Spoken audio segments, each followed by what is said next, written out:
ये जो जमहूरियत की एक हमारा जो देश है ये सेकुलर देश है और इसका जो बेस है वो भी सेकुलर है।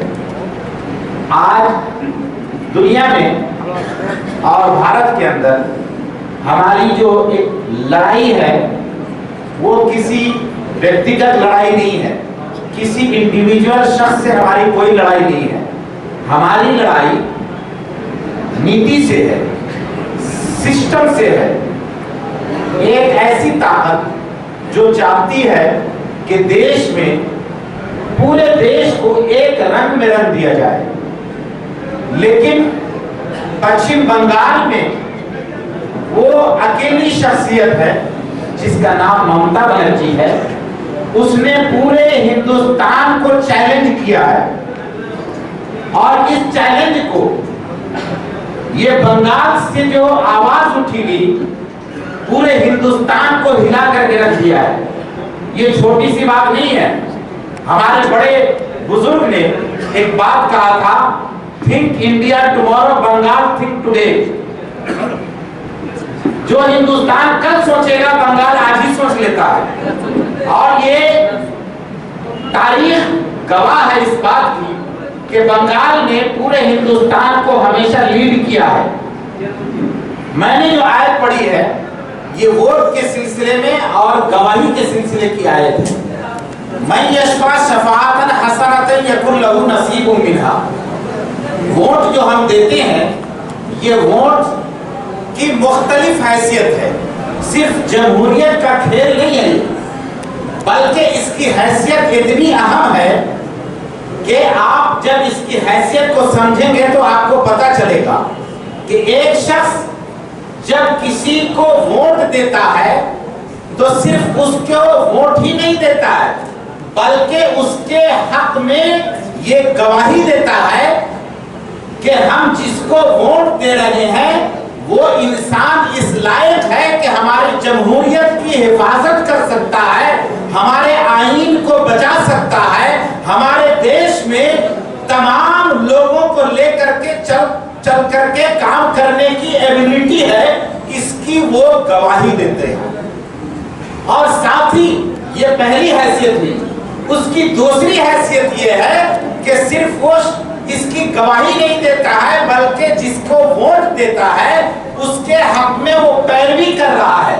यानी कानून को ये बता रहा है कि हम इस आदमी को जिसको वोट दे रहे हैं वो इस लायक है कि हमारी तर्जुमानी पार्लियामेंट में ईमानदारी के साथ कर सके। तीसरी हैसियत इसकी ये है कि हम जिसको वोट देते हैं अपने इलाके के जितने भी हमारे मसाइल हैं, जितने भी प्रॉब्लम हैं, उन सब के हल के लिए, जिसको कहते हैं मुश्तरका हल के लिए, हम उन कैंडिडेट को अपना वकील बनाते हैं कि ये हमारी तमाम समस्याओं का हल निकालेंगे।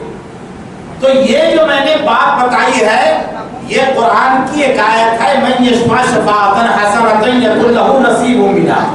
कोई शख्स उसी के हक में गवाही दे, उसी की पैरवी करे, उसी के को अपना वकील बनाए जिसको वो ईमानदार समझता हो, जिसके बारे में ये हो कि ये हमारे ईमानदारी के साथ काम कर सकता है, हमारे लिए अच्छाई के साथ काम कर सकता है।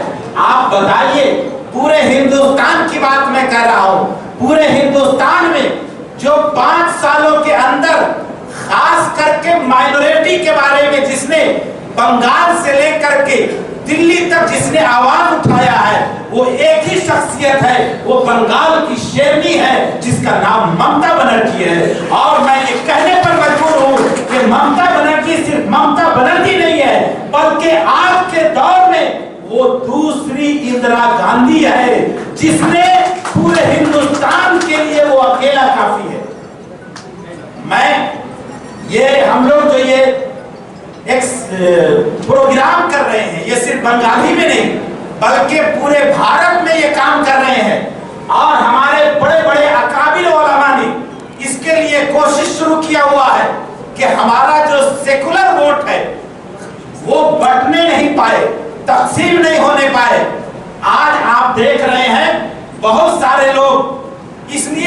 को खड़े कर देते हैं। जो फासिस्ट ताकत है, फासिस्ट पार्टी है, जो एक देश को फिरकापरस्त ताकत बनाना चाहती है, वो चाहती है कि ऐसी जगहों में जहां सेकुलर पार्टी जीतने के पोजीशन में हो, वहां 2, 4, 10 कैंडिडेट को पैसा देकर के खड़ा कर देते हैं ताकि वो सेकुलर वोट बट जाए और हम जो कॉमनल वोट है उसको पड़े और उसकी पार्टी निकल जाए।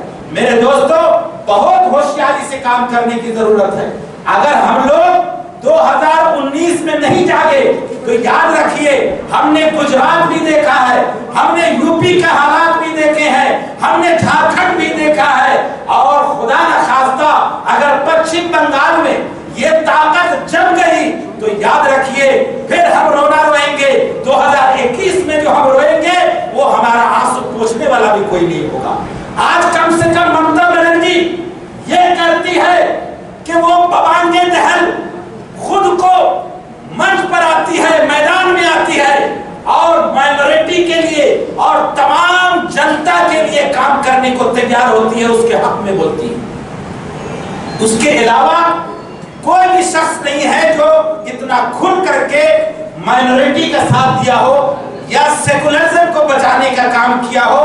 एक ही वो शेरनी है जिसने, आज की बात नहीं बल्कि मैं हिस्ट्री आपको बताना चाहता हूँ 1995 में जब इसी बंगाल में एक कॉमनल लोगों ने केस किया था कि गाय का कुर्बानी नहीं होगा, उस वक्त में ममता बनर्जी यहां से लेकर सुप्रीम कोर्ट तक के एक कर दिया था, कलकत्ता से लेकर सुप्रीम कोर्ट एक कर दिया था।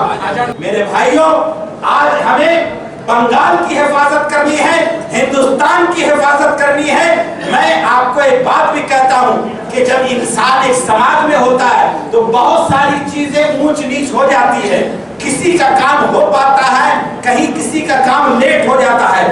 हम लोग जो यहाँ आए हैं, याद रखिए मैं बशीरहाट के इस सरजमीन से बात कर रहा हूँ। अगर हमारे इस बशीरहाट के लोगों का कभी कोई काम नहीं होगा, आप एक बार याद करके देखिएगा, हमारे सामने फरहाद हकीम साहब मौजूद हैं। कभी भी पश्चिम बंगाल में किसी को कोई प्रॉब्लम होता है, हम उनको फोन करते हैं और वो हमें टाइम देते हैं, वो डेलीगेट को बिना तकल्लुफ बुलाते हैं, यहाँ तक के सीएम से मिलवाते हैं, उनके प्रॉब्लम को सुनते हैं। तो जो हुकूमत हमारी बात सुनती है, जो हमारे लिए लड़ती है, जो हमारे काम आती है, हमारी जिम्मेदारी है कि हम उनको पहचाने और उनको उनके लीडरशिप में हमें यह नहीं देखना है कि ममता बनर्जी ने किसको खड़ा किया। हम वोट दे रहे हैं ममता बनर्जी को, हम किसी इनफरादी शख्सियत को नहीं दे रहे। हमारी जीत अगर होगी तो ममता बनर्जी की जीत होगी। हमारी ममता बनर्जी बशीरहाट से 2 लाख से ज्यादा वोटों से जीतेगी। आप सबसे अपील करते हैं कि सेकुलरिज्म को बचाना है, आइन को बचाना है, तो आप ममता बनर्जी के हाथ को मजबूत कीजिए। इंशाअल्लाह 2019 के बाद हिंदुस्तान का नक्शा वैसा ही होगा और हिंदुस्तान में हर शख्स आजादी के साथ सांस लेगा।